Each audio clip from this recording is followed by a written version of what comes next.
Good evening, everyone.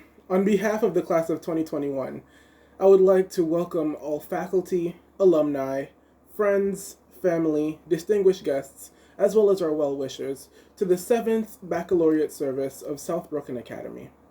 Now, that right there is a sentence I have waited 4 years to say, and I am so glad I can finally say it. Sometimes I think about just how far we've come, individually and as a class. Looking back to freshman year, it seems like just yesterday I heard Mr. Douglas's voice over the loudspeaker summoning that young man in the hallway to his office. And the first time seeing Miss Armstrong's utter disbelief with the behavior of the class during one of our many block periods with Mrs. Phillips. However, before I give my remarks, I see it fit to bestow upon our office staff, Mrs. Lawrence, Miss Baker, and Miss Kirk, the proper kudos for so aptly handling our finances and staying atop of the late payment notices at month's end. And to Mr. Douglas and Mr. Bennett, the thanks and appreciation that is due to you two from the bottom of the senior class's heart. We thank you.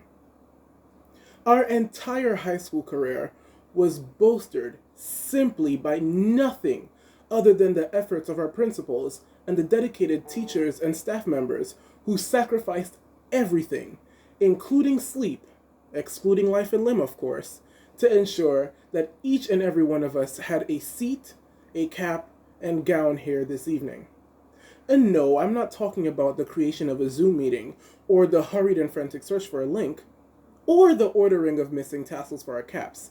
However, I am talking about the meticulous and tedious job of trying to squeeze some knowledge of English, algebra, Bible, or chemistry into our brains that were already packed from trying to memorize every new TikTok dance, or cheat codes for our favorite games, or our many social media handles. At this very moment, as seniors, we realize that although this evening marks an end, it also marks a beginning. This is true of everything in life. The end of one day is the commencement of another. The end of one task is the beginning of a new one. So it is with education.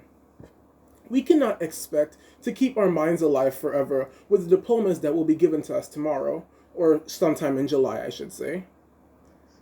What we really need, what we have learned in school, valuable as it is only the beginning and the continuation of a life of education that is built upon the process of experience.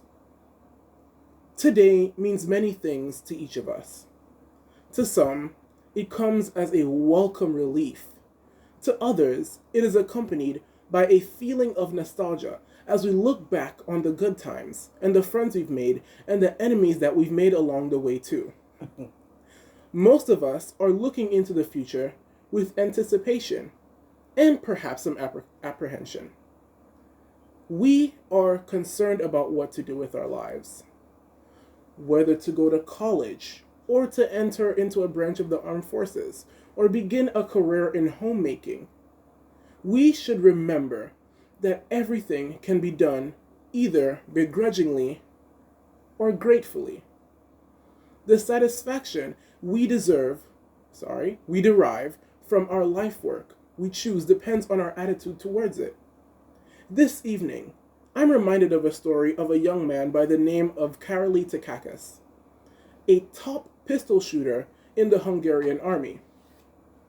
He had won many national and international championships for shooting in his home country. He was preparing for the Olympics of 1940 and was expected to win gold for his nation. But one fateful day in 1938, only 2 short years prior to his big Olympic break, a hand grenade exploded in his hand, his right hand, during an army training session. Much like some academic hand grenades have exploded in ours. Late missing assignments, missing work, failed tasks, and absent days. His shooting hand, as well as his hopes and dreams of winning Olympic gold, were lost, dashed, and obliterated.